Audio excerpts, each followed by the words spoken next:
ఓ నిండు గర్భిణి రైల్లో ప్రసవించిన ఘటన మహబూబ్ నగర్ జిల్లా జడ్చర్ల రైల్వే స్టేషన్ పరిధిలో చోటు చేసుకుంది.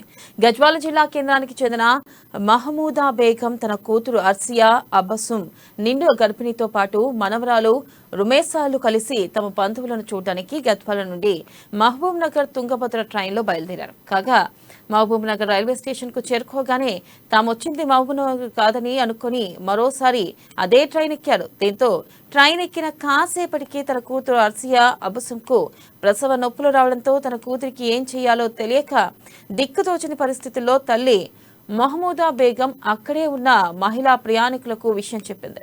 జడ్చర్ల సమీపంలోకి రాగానే ట్రైన్లో ఉన్న మహిళలు స్పందించి ఆసియా అబుసంకు ప్రసవం చేశారు. దీంతో పండంటి ఆడబిడ్డకు జన్మనిచ్చింది. దీంతో తల్లి బిడ్డలు ఇద్దరిని స్థానికులు 108 సహాయంతో జడ్చర్ల ప్రభుత్వ ఆసుపత్రికి తరలించారు. ప్రస్తుతం వైద్యుల సమక్షంలో తల్లి బిడ్డలు ఇద్దరూ సురక్షితంగా ఉన్నారు.